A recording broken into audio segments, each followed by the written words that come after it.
श्री स्वामी समर्थ सर्वांना. बघा, यंदा ह्या मराठी महिन्यानुसार वर्षातील शेवटची ही दर्श अमावस्या आहे. दर्श अमावस्या ही सर्वात मोठी अमावस्या मानली जाते. यंदा ही अमावस्या 18 मार्च 2026 रोजी सकाळी 8:25 सुरू होत आहे आणि ही तिथी दुसऱ्या दिवशी म्हणजेच गुरुवारी 19 मार्च 2026 रोजी सकाळी 6:52 संपेल. दर्श अमावस्या 18 मार्च रोजी पूर्ण दिवस व्यापून असल्याने अनेक ठिकाणी 18 मार्चला ही अमावस्या मानली जाणार आहे. आता या दिवशी आपण जे पण काही उपाय करणार आहोत, सेवा करणार आहोत, त्या आपल्याला 18 मार्चच्या दिवशी या संपूर्ण दिवसभरात करायच्या आहे. अमावस्या तिथी बघा, अमावस्या तिथी माता लक्ष्मीच्या सेवा करण्यासाठी अत्यंत प्रभावी मानली जाते. त्याचप्रमाणे अमावस्येला पूर्वजांची देखील सेवा केली जाते. अमावस्येच्या दिवशी घरातील भरपूर अशा गोष्टी असतात की ज्या निगेटिव्ह ऊर्जा तयार करतात, नकारात्मक ऊर्जा तयार करतात. अशा वस्तू घराच्या बाहेर काढल्या जातात. बघा, 19 तारखेला गुढीपाडवा आहे आणि गुढीपाडवा येण्याच्या आदल्या दिवशी अमावस्या आलेली आहे आणि म्हणूनच आपल्याला गुढीपाडव्याच्या आदल्या दिवशी अमावस्येच्या दिवशी घरातील आपल्याला साफसफाई करायची आहे, जाळे जळमट काढायचे आहे. नको असलेला कचरा, नको असलेल्या वस्तू, नको असलेल्या अडगळीचे सामान आपल्याला घराच्या बाहेर काढून टाकायचं आहे.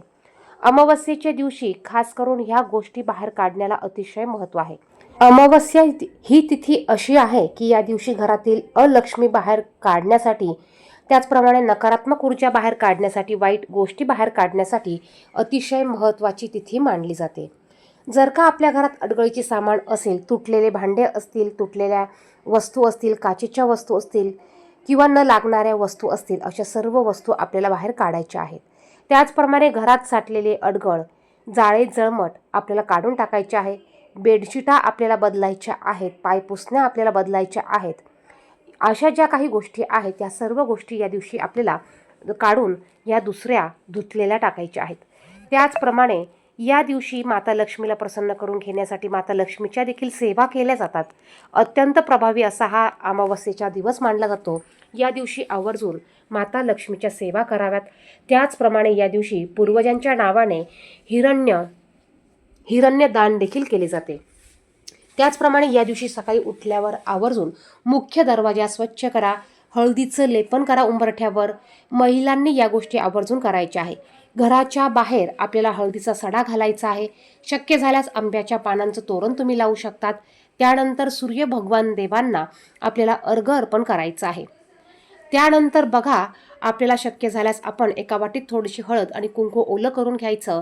आपल्याला याने मुख्य दरवाजावर एक स्वस्तिक काढायचं आहे. बाजूला 2 रेषा द्यायच्या, हुब्या रेषा द्यायच्या आणि मध्ये 4 बिंदू द्यायचे. या स्वस्तिकची आपल्याला हळदी कुंकू अक्षदा धूप दीप दाखवून पूजा करायची आहे.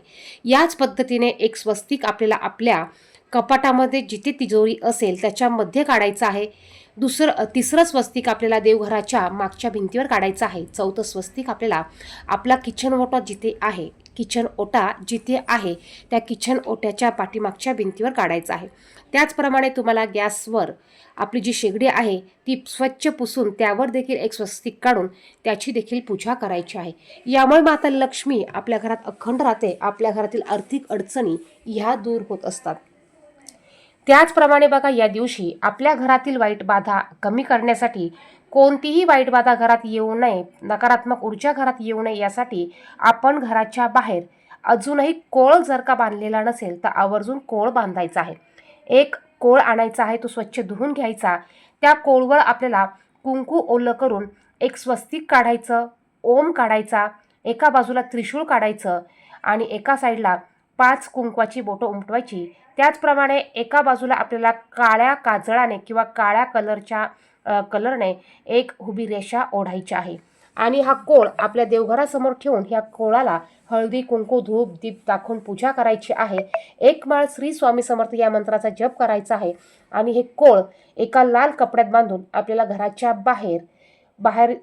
बाहेर वरती आपल्याला लटकवायचा आहे. हा उपाय आपण अमावस्येला करू शकतो. जर का आपला आधीचा कोळ खराब झाला असेल तर तो काढून घ्या. दुसरा कोळ तुम्ही ह्या अमावस्येच्या दिवशी लावू शकतात. त्याचप्रमाणे बरेच जण अमावस्येला कर्पूर होम करत असतात. घरात कर्पूर होम करणं देखील अतिशय महत्त्वाचं असतं. याने देखील घरातील बऱ्याच बाधा दूर होत असतात. त्यामुळे आपण देखील या अमावस्येला कर्पूर होम करू शकतात. जे करत असतील त्यांनी कंटिन्यू करायचं आहे. ज्यांना नव्याने सुरुवात करायची असतील त्यांनी या अमावस्येपासून कर्पूर होम करायला सुरुवात करायची आहे.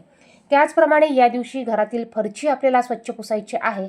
फरची पुसण्यासाठी पाण्यात थोडीशी हळद, गोमतीर, लिंबाचा थेंब, लिंबाचे 1-2 थेंब आणि आपल्याला थोडंसं मीठ घालायचं आहे आणि याने घरातील सर्व फरची पुसून काढायची आहे. याने देखील घरातील अलक्ष्मी बाहेर निघून जाते, नकारात्मक ऊर्जा कमी होते, वाईट बाधा कमी होते, घरातील वातावरण हे पॉझिटिव्ह राहतं. तर या छोट्या छोट्या ज्या काही गोष्टी आहेत ना, या गोष्टी या दिवशी आवर्जून करायच्या आहे. आता गुरुवारी पाडवा आलेला आहे, 19 तारखेला पाडवा आलेला आहे. या दिवशी आपल्याला गुढी उभारायची असते, देवपूजा करायची असते, स्वयंपाक करायचा असतो. मग अशा वेळेस आपण अमावस्येच्याच दिवशी आपल्या देवघरातील देवघर स्वच्छ करायचं आहे. देवघराच्या आजूबाजूचा परिसर साफ करायचा आहे. देव देखील आपल्याला या दिवशी छान पंचामृताने चोळून स्वच्छ करून घ्यायचे आहेत. म्हणजे पाडव्याच्या दिवशी आपल्याला जास्तीचे कामं पडणार नाही. या छोट्या छोट्या ज्या गोष्टी आहेत त्या आवर्जून करायच्या आहे. त्याचप्रमाणे अमावस्येच्या दिवशी संध्याकाळी आपल्याला घरात दही भाताचा उतारा करायचा आहे. तुम्ही घरात मुलं असतील लहान तर मुलांवरनं करायचं आहे. मुख्य दरवाजा, आपल्या घराचा जो मुख्य दरवाजा आहे त्यावरून तुम्ही दही भाताचा उतारा करू शकतात. एखादी मूल आजारी पडत असेल, एखादी व्यक्ती आजारी पडत असेल, किरकिर करत असतील तर अशा व्यक्तीवरून, मुलावरून तुम्ही दही भाताचा उतारा करून बाहेर घराच्या जाऊन उखिरड्यावर तुम्ही टाकू शकतात. तर हे छोटे छोटे उपाय आपल्याला अमावस्येच्या दिवशी करायचे आहे. अमावस्येच्या दिवशी आवर्जून माता लक्ष्मीला शुद्ध गायच्या तुपाचा दिवा प्रज्वलित करा. शक्य झाल्यास तुळशी समोर देखील शुद्ध गायच्या तुपाचा दिवा आपल्याला लावायचा आहे. त्याचप्रमाणे या दिवशी घरातील वाईट बाधा काढून टाकण्यासाठी अत्यंत प्रभावी उपाय करायचा आहे. आणि तो म्हणजे या दिवशी आपल्याला थोडीशी पिवळी मोहरी घ्यायची आहे. थोडासा अंगारा घ्या किंवा स्वामींची उदी घ्या. पिवळ्या हातात अंगारा, पिवळी मोहरी घेऊन आपल्याला शक्य झाल्यास 11 वेळा काल भैरव अष्टक आणि वेदोक्त वल्गा सूक्तम हे पठण करायचं आहे. आणि ही मोहरी आणि हा अंगारा आपल्या घरातील प्रत्येक कान्याकोपऱ्यात आपल्याला टाकायचा आहे. याने देखील कुठल्याही प्रकारची वाईट बाधा घरात अजिबात राहत नाही. प्रत्येक अमावस्येला आपल्याला हे उपाय करायचे आहे.